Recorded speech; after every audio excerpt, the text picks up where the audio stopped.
abakozi wanyu kuri umugabo umuriza imitima y'abababaye nibo koko tuzahamya ko uri umugabo bakandondo umuhungu wo kundondo suba igikondo toba kondo yibuze nawe bazavuge yuko ubatse Kongo umusanzu wawe n'umusanzu wanjye dufatanye n'amahoro peace association yateye umurenge banyaga Monday to Sunday banyaga Monday to Sunday dufatanye n'amahoro peace association peace peace peace mahoro peace peace peace peace mahoro peace association peace peace peace mahoro peace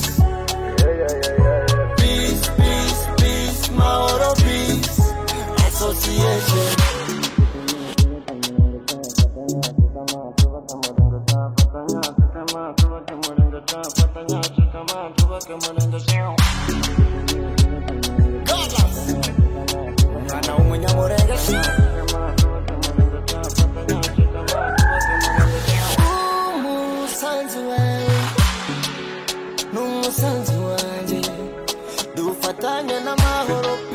Association, peace, peace, peace, mahoro peace. Peace, peace, peace, mahoro peace. Association, peace, peace, peace, mahoro peace. Peace, peace, peace, mahoro peace. Association, mahoro peace. Peace, peace, peace, mahoro peace. C'est Jacques, je vous appelle de Seattle, Washington. Juste à titre de rappel, je suis le vice-président de Mahoro Peace Association. Nous sommes heureux de vous accueillir pour la situation qui prévaut actuellement à l'est du pays. Le cadre dans lequel je fais cette interview, c'est pour essayer un peu de fixer l'opinion des auditeurs de Mahoro Peace Association TV que nous venons de commencer sur la situation qui prévaut actuellement à Minembwe dans le haut-plateau en général. Vous avez visité la commune de Minembwe au mois d'octobre. Minembwe est devenue à la fois tristement célèbre de par les attaques de Mai Mai et l'opération ethnique de Banyamulenge qui vient de durer plus de 3 ans, mais aussi l'acharnement de la classe politique congolaise en ce qui concerne vis-à-vis de l'entité administrative de Minembwe ou communément connue sous le nom de la commune rurale de Minembwe. Mais aussi Minembwe représente pour beaucoup, pour nous spécialement, membres de la communauté Banyamulenge, un symbole d'espoir, un oasis de paix malgré les conditions sécuritaires inexistantes. Minembwe abrite les communautés congolaises et Minembwe symbolise aussi pour nous un espoir pour le rétablissement de la paix et de l'ordre de l'État dans les hauts plateaux du Tombwe. Comme dit auparavant, vous avez visité Minembwe en plein ouragan politique contre la commune de Minembwe, mais aussi vous avez risqué votre vie en allant à Minembwe malgré les attaques récurrentes des miliciens Mai Mai sur cette contrée du pays. Comment décrivez-vous la situation sécuritaire et sociale qui prévaut actuellement à Minembwe? Merci beaucoup de me faire l'honneur de répondre à votre interview. Il est vrai, au mois d'octobre, j'étais à Minembwe, place déplorable. D'abord, sur le plan sécuritaire, les gens se regroupent en 3 positions. Vous avez du côté de Lulenge, là où, en principe, les éleveurs Banyamulenge font de la transhumance. Cette contrée est dirigée par les groupes Mai Mai, qui se spécialisent dans le vol des vaches. C'est devenu aujourd'hui une unité de production, sensibiliser les jeunes gens, pour la plupart Fuliru, Bembe, Nyindu, qui commencent à faire des incursions dans la partie de Midegu, la partie là où se trouve le bureau de la commune. Ils viennent voler des vaches pour aller les vendre dans la plaine, les vendre dans la province de Maniema, Kalima, Kindu, Kamituga et consorts à un prix dérisoire avec comme objectif acheter une moto pour faire le transport des civils. Vous avez la troisième, la partie de Midegu est contrôlée par le général Muhima, le gouvernement, l'armée de FARDC. Oui, il y a une petite accalmie, mais il y a un problème de prise en charge par ces militaires parce qu'on les trouve en divagation dans la cité. Ils prennent chanvre, ils prennent des boissons alcoolisées dans la ville, ils font de la mendicité. Ils essaient un peu de traquer et de déstabiliser la situation. Mais le général fait un effort pour que tous les militaires restent dans les canons et qu'ils respectent la population. Le troisième coin, c'est là où il y a le colonel Makanika. Les témoignages reçus de ce côté-là, il y a la calmie, il y a la paix. La cohabitation pacifique, toutes les ethnies, les tribus. Et donc, je disais, au cours de mon séjour à Minembwe, 180 familles sont allées rejoindre Makanika, là où ils contrôlent parce qu'il y a la sécurité, il y a la cohabitation pacifique. Mais quand j'étais à Midégou, j'ai participé au tribunal d'expression populaire en place, qui mettent toutes les communautés ensemble afin qu'ils essayent de parler des problèmes et regarder dans la même direction, trouver la solution pacifique. Deuxième élément, ceux qui sont dans la partie gouvernementale vers Midégou se retrouvent encerclés par des groupes armés. Et ils ne savent pas aller au champ. Et si on vous retrouve isolé, seul, un garçon Minyamulenge se croise avec 4 ou 5 des autres communautés, il est tabassé et tué. Conséquence, les gens ne savent pas aller marcher, les gens ne savent pas aller au champ et il y a la malnutrition sur place. Je suis allé visiter chez Masusso, j'ai vu tous les âges, les enfants, les mamans, même les vieillards, venir prendre de la bouillie, maïs, sorgho et soja pour essayer de lutter contre la malnutrition. D'une manière générale, c'est ça. Mais troisièmement, la population ne comprend pas pourquoi il est si malmené comme ça. Ils savent qu'ils sont là depuis trop longtemps. On ne comprend pas pourquoi est-ce qu'on réveille seulement un matin, il devient rwandais. Ils ne comprennent pas aussi la communauté qui a fourni des militaires, des députés, des ministres et même un vice-président peut se retrouver au XXIe siècle considéré comme étrangère. Quatrième élément qu'il faut signaler, au XXIe siècle finissant, est-ce qu'on peut encore récupérer un groupe de gens qui ont vécu pendant des siècles depuis 1679 ou 1674 et les considérer comme des apatrides et des étrangers dans un autre. Donc bref, voilà le tableau.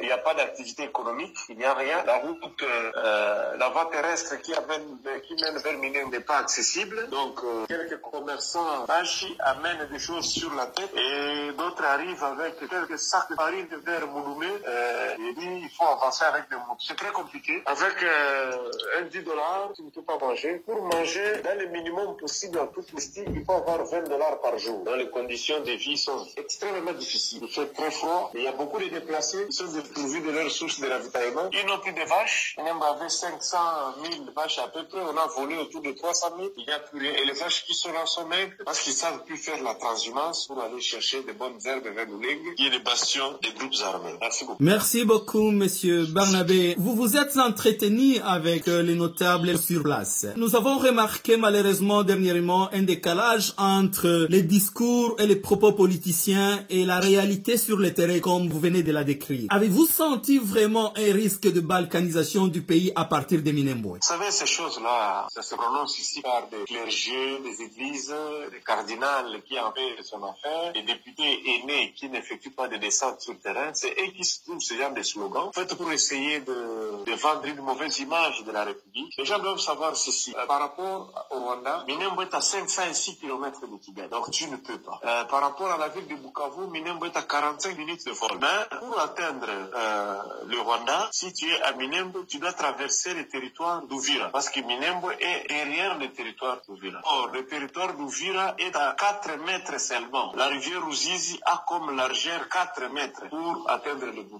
Et donc, à partir de Kamanyola jusqu'au lac Tanganyika, c'est le territoire d'Uvira qui est frontalier du Burundi. Et vous retrouvez le même peuple. Les Bafouleres qui sont là-bas sont les mêmes peuples. Vous avez un peuple qu'on appelle les Barons, qui sont exactement comme les Hutus qu'il y a au Burundi. Donc, s'il y a balkanisation, c'est le territoire d'Uvira qui sera d'abord balkanisé par le Burundi et non la commune rurale de Minembwe ou le territoire de Fizi, Itombo et consorts. Si vous allez par rapport au Rwanda, vous avez la ville de Goma qui il n'y a pas d'obstacle. C'est la même ville par rapport à Gisenyi. Le territoire de Rutshuru, qu'on appelait en 1960 le territoire de Bahutu, contient le même peuple Hutu qu'on retrouve au Rwanda à 90%. C'est-à-dire 85% de la population rwandaise est Hutu. C'est la même chose que ceux qui sont dans le territoire de Rutshuru. Mais il n'y a pas de balkanisation. Une expérience est déjà vécue ici. On vous trouve 3 garçons dans une même famille, un au Rwanda, il est chargé de la sécurité.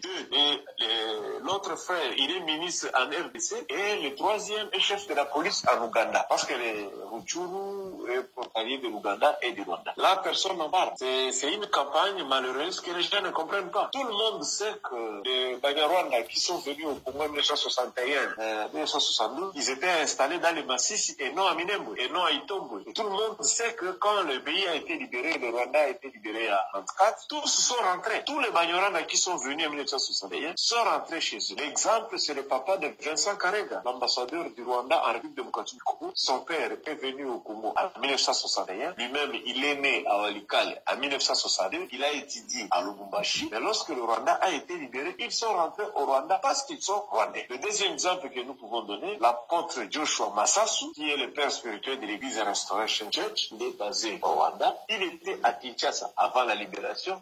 Pasteur est reconnu mondialement. Lorsque le Rwanda a été libéré, il est rentré au Rwanda. Les Banyamulenge ne comprennent pas comment est-ce que eux, ils se sont jamais posé cette question. Depuis l'indépendance, ils sont dans l'armée, ils sont dans toutes les institutions, ils payent l'impôt, ils sont comme tous les autres citoyens. Mais comment expliquer que les gens qui ont passé nuit dans leur maison, les gens avec qui ils ont grandi ensemble, peuvent se réveiller un matin et les traiter des étrangers et des Rwandais? Et malheureusement, cela est appuyé par le gouvernement jusqu'au plus haut niveau. Nous avons entendu le président de la République à Goma dire qu'il n'est pas informé de la question. C'est une irresponsabilité terrible d'abandonner le peuple comme ça. Le président dit que j'ai reçu le peuple. C'est-à-dire, lorsqu'il reçoit en audience des Babembe, des Banyamulenge, il les considère comme des Bafouler, il les considère comme le peuple. Et les Banyamulenge qui ne sont pas reçus en audience, sont-ils de peuple, oui ou non? Ça, c'est une question politiquement grave qu'il faut dénoncer. Bon, et puis, il annonce des choses verbalement, il n'y a pas date, il n'y a pas ordonnance écrite. Le décret qui crée toutes les communes, pratiquement, on ne peut pas supprimer une commune dans un décret qui contient 311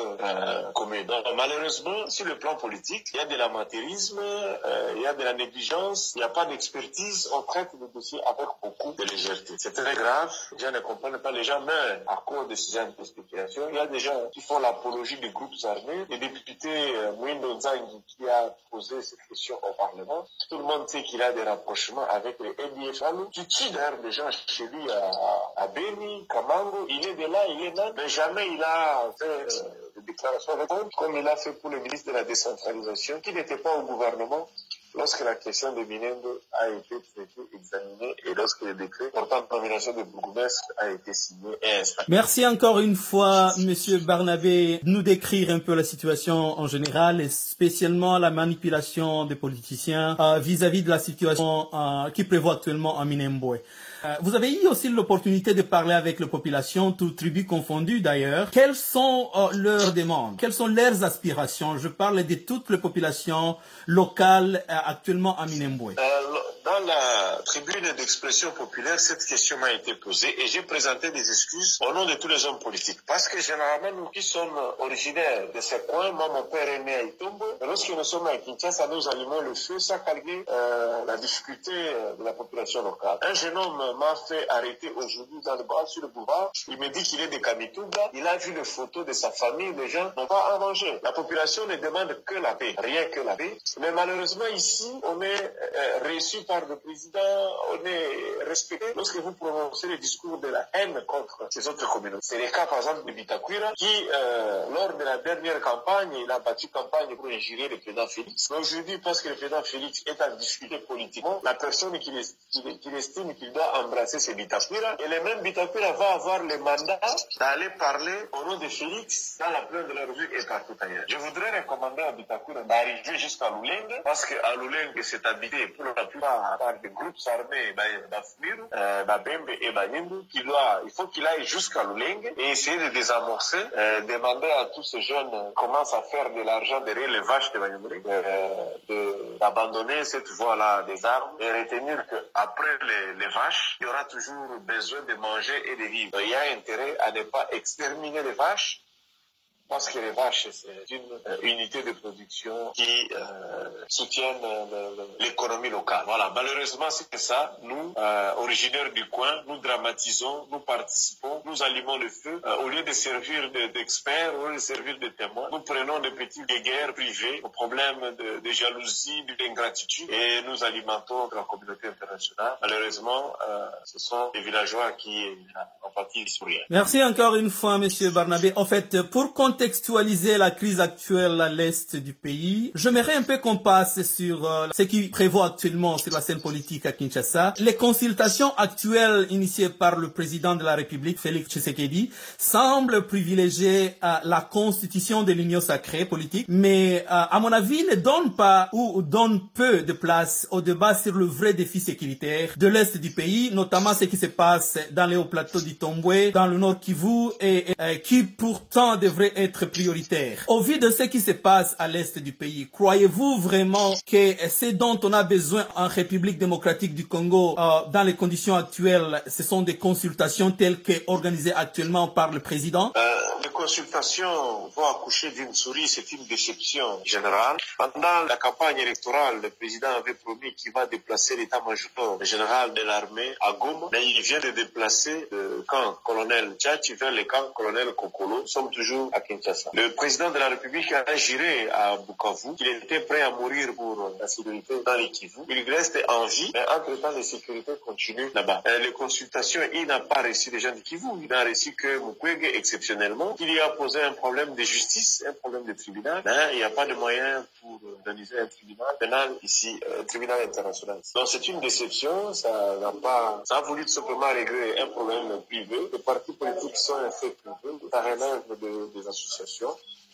Bon, en fait, toujours dans le même cadre, comment pensez-vous pouvoir intégrer le rétablissement de la sécurité et la restauration de l'autorité de l'État à l'Est dans la dynamique actuelle, je vais dire, dans les consultations en cours? Y a-t-il quelques pistes de solutions que vous proposerez au gouvernement dans la recherche de la restauration de l'autorité de l'État à l'Est, mais aussi le rétablissement de la sécurité à Minembwe et ailleurs? Non, ce n'est pas possible. La solution passera tout simplement par l'organisation locale. Il faudrait que le gouvernement provincial, malheureusement, le gouverneur, lui aussi, il est toujours d'avance pas, il fait pas d'itinérance. C'est une question qui doit se traiter localement, à la base. Il faut que les tribus, les leaders, les chefs coutumiers, les intellectuels, tout le monde se concentre localement. On organise beaucoup de rencontres incorrectes. Espérons avec Kinshasa, il y a trop de distractions ici. Déjà, chercher un positionnement seulement, les tribalismes bas sont pleins, plus personne ne pense à l'intérêt de la population. Chacun court derrière ses propres intérêts. Les consultations touchent à sa fin, les gouverneurs ont été réussis, ils ont plaidé seulement pour la sécurisation de leurs postes par rapport aux assemblées provinciales. Personne, aucun gouverneur, y compris celui d'ici qui a soulevé la question de l'incident. Tous ont demandé l'argent et ont demandé seulement qu'ils soient protégés par le président par rapport aux assemblées provinciales. Malheureusement,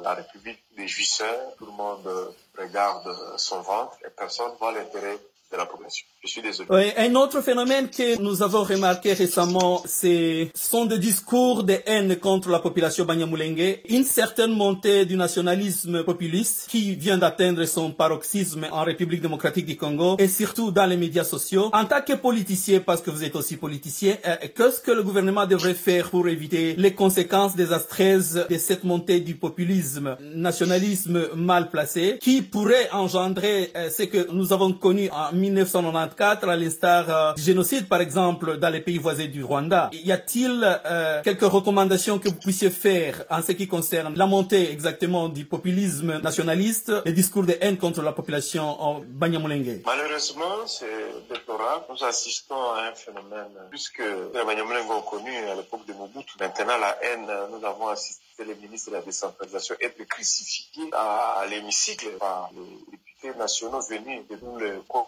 de la République qui ont traité les dossiers qu'ils ne maîtrisent pas. Ils se sont pris à lui comme si c'était lui le fautif. Malheureusement, il n'y a aucun programme. La justice ne fait pas son travail. C'est la justice qui devrait aider les gens à vivre ensemble. Parce que même dans de grandes démocraties, même lorsque vous pouvez tout perdre de l'économie, vous pouvez tout perdre et ne perdez jamais la justice. Et la Bible dit, seule la justice est la vie nationale. Malheureusement, ici chez nous, la justice travaille pour le compte des individus. Eux-mêmes, ils sont des spécialistes dans la corruption. C'est vraiment regrettable. Il n'y a rien qui est fait que Dieu seulement. Pour la question de l'amour du peuple la question de la haine, nous ne pouvons qu'exhorter le miracle de Dieu, que Dieu seul nous aide à remettre cet amour-là, parce que personne n'a choisi son nez, personne n'a choisi sa tête, personne n'a choisi son père et sa mère pour qu'il soit attaqué ou tué parce qu'il a la morphologie, parce qu'il a la taille, parce qu'il a la couleur de sa. Malheureusement, au XXIe siècle, nous assistons encore à des morts. Quand tu considères seulement qu'il y a la montée, je te dis qu'il y a des morts. De là où moi je viens, 5 garçons d'une communauté, s'ils croisent un Moyen-Moyen, on les tue. Ils ne seraient même pas molestés ni... Non, on tue. Les femmes, on les viole, on les tue. On les tue, c'est déploré. La justice même internationale devrait intervenir pour faire quelque chose. Nous déplorons à travers votre émission que la justice internationale regarde la question des mineurs. Deuxièmement, comme la MONUSCO y est basée là-bas, la question doit être quand même traitée au niveau des Nations Unies, au niveau de l'Union africaine. Il ne faut pas que ça reste une question locale. Ça dépasse déjà les limites de la vie démocratique. Je voudrais aussi exhorter les enfants, dans les Moulengue, les entrepreneurs, venez créer de l'emploi. Il y a de la vache, créez les usines de fromage, créez les usines de chaussures. Vous avez des peaux de vache, des peaux de vache peuvent fabriquer des chaussures, des ceintures. Il faut créer des unités de production. Créer l'emploi, ça va pousser les gens à aller travailler dans ces usines. Lualaba c'était négligé, mais avec le gouverneur Mouyège, avec les mining, on a créé de l'emploi. Aujourd'hui, on retrouve plus de 500 000 Congolais venus de toutes les provinces qui sont basés à Lualaba, et Lualaba se développe. Kolwezi, je vais dire. Kolwezi est devenu grand parce qu'on a quand même créé de l'emploi. Donc, il faut encourager les enfants de Minembwe, de Fizi et de Mwenga, qui sont en Australie, en Amérique, au Canada. Ne restez pas là-bas. Ceux qui sont en Europe, venez investir. Ne réfléchissez pas 2 fois. Avec $2 000, $1 000, vous pouvez créer une unité de production. Comme fait cette dame Massoso, qui est l'épouse Arubibi, le président de la société civile. Elle était basée à Kigali, elle parle anglais, elle est anglophone. Et cette femme-là est venue, elle s'est installée, elle a eu pitié, elle commence à préparer de la bouillie. Et là, aujourd'hui, dans le Minembwe, eh bien, il faut l'appuyer, il faut créer des bureaux, créer des départs. Ne restez pas seulement comme ça. Minembwe est riche en agriculture, venez créer des plantations, achetez des plantations, plantez. À Minembwe, mange les maïs, les haricots et la viande de vaches. Aujourd'hui, on a volé toutes les vaches, les gens sont affamés. Il fallait cultiver les haricots et le maïs que la population mange. Investissez, ne restez pas seulement aux États-Unis. Vos familles sont en train de mourir ici, les gens sont en train de manquer. Créez des engrais par la bouse, faites les chaussures par la peau, faites les fromages, faites les saucissons, et qu'on vende des saucissons de Minembwe partout dans le monde. Voilà ma proposition. Merci encore une fois. Vous venez de dire quelque chose de très pertinent. Les enfants de Minembwe doivent se lever pour parler comme un seul homme. Essayez de développer leur milieu. Encore une fois, il faut rappeler aux auditeurs que vous-même, donc Barnabé Milingagno, vous êtes fils du Grand Kivu, du territoire de Mwenga. Que pensez-vous faire en tant que ressortissant du territoire de Mwenga, Fizi, Uvira, de ces territoires qui se sont toujours illustrés par des conflits internes entre les groupes armés? Et y a-t-il une initiative que vous voudriez recommander aux enfants ressortissants de ces territoires-là? Comment se mettre autour d'une même table, ceux-là qui sont au pays et ceux-là qui sont à l'étranger, pour essayer de réfléchir sur le voies et moyens de vivre ensemble, parce que après tout, nous avons toujours vécu ensemble. Nous ne voyons pas comment est-ce que nous devons écouter des politiciens populistes et complaisants qui veulent tout simplement se faire taper de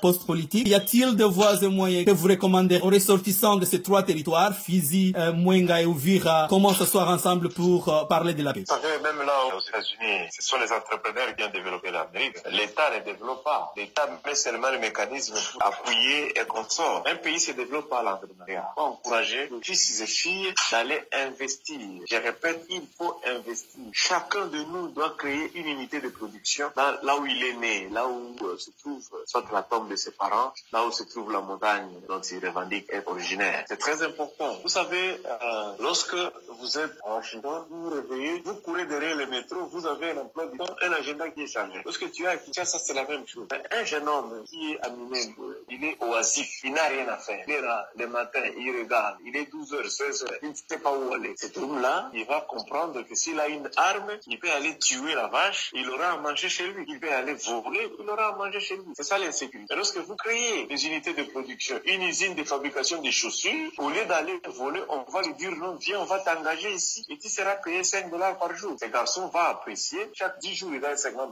Ça va lui permettre de payer l'habit, minerval, le soin de santé, l'homme de sa famille. Si vous créez l'usine de fromage, vous créez beaucoup de choses, on peut créer beaucoup de choses. C'est vierge, Minembwe est encore vierge. La famille de Scriver, qui a la compagnie d'aviation, ils font des rotations tous les jours. Nous sommes aussi de là, nous pouvons aussi créer des agences. J'ai vu une seule agence jusque-là. Bon, la concurrence. Vous voyez, les gens sont pauvres, mais il faut payer les billets à $150. Si vous qui êtes là, vous pouvez avoir des lisies, trouver des petits porteurs qui doivent aller là-bas, $30, $40, tout le monde ira là-bas. J'ai trouvé un seul hôtel où j'ai passé nuit. Alors, il faut voir dans quel état. Dieu quand même merci parce qu'on s'est couvert. Ceux qui sont là, créez des hôtels. Mettez quand même un cadre où les gens peuvent aller en tourisme. Faites des chalets, construisez des chalets, construisez des hôtels. Des petites choses comme ça peut inciter les gens à aller et à y habiter. Je vous dis, le couple Roubivi et Madame Massoso sont venus, ils ont terminé les études. Ils sont là-bas en train de nourrir les enfants pas chocolés. Un autre élément qu'il faut militer, évidemment, il n'y a pas de justice, il n'y a pas de parquet, il n'y a pas de tribunal. S'il y a un problème, tu ne sais pas où est-ce que tu peux, qui est-ce que tu peux aller accuser. Donc, si tu as des problèmes, tu retournes seulement au Seigneur. Donc, voyons, moi, je pense une sensibilisation, une interpellation de chacun, d'aller investir. Chacun de nous doit faire quelque chose. Ayez même un kiosque, ayez même un petit chambre, ayez même une boutique, ayez même un hôtel, même si c'est un hôtel de 3 chambres. Mais pourvu que ayez une activité là-bas. Moi-même, j'ai sollicité une parcelle. On m'a accordé une parcelle. Je félicite l'honorable Nyarugabo qui a une belle villa qui héberge plus de 40 déplacés. Et le vice-président André Soubel aussi, il a une villa là-bas. J'ai assisté à l'université. Le docteur qui a inventé l'examen, il a eu seulement le courage. Et aujourd'hui, nous avons des universitaires produits sur place localement à Minembwe. Encourageons chacun de nous puisse faire dans le domaine où il est. Il y a une seule radio communautaire. On peut en créer d'autres radios, créer des télévisions, créer des chaînes YouTube qui peuvent faire des reportages de ce qui se passe là-bas pour dénoncer au moins les vols. Si on peut commencer à filmer désormais les attaques nocturnes et les attaques de vol de vaches, je crois que le monde entier sera interpellé. Je suis allé là-bas, j'ai fait juste une vidéo et tout le monde a pris conscience. J'ai des promesses de gens qui sont à Londres et partout, qui vont venir pour aller voir quel business il faut faire parce que c'était interpellateur. J'espère que cette émission aussi sera largement diffusée et nous prions tous nos frères et sœurs, même si vous n'allez pas rentrer physiquement, mais faites quand même quelque chose localement. Merci. Merci beaucoup encore une fois Barnabé. Juste pour vous rappeler que nous sommes des partenaires privilégiés du projet dont vous avez décrit dans cette interview. Nous avons Mahoro Peace Association. Nous sommes des sponsors de cuisine, de 8 cuisines à Minembwe, une cuisine à Mikenke, dont la fameuse cuisine de Massoso dont vous avez parlé. Nous vous sommes grés d'avoir accepté de faire cette interview avec nous. Nous voulons relever exactement les défis que vous avez décrits. Nous intervenons d'une façon ou d'une autre dans la provision, par exemple, de semences, dans l'éducation, dans beaucoup de secteurs en tant que Mahoro Association. Et nous comptons le faire ensemble avec les autres compatriotes congolais pour lutter contre justement non seulement les défis de la population actuellement à Minembwe, mais aussi pour travailler ensemble avec les populations d'autres tribus pour construire notre milieu. Encore une fois, nous vous remercions beaucoup pour cette opportunité que vous nous avez donnée et l'interview que vous venez de faire à nos auditeurs. Merci beaucoup. Merci beaucoup, que Dieu vous bénisse. Merci vous aussi.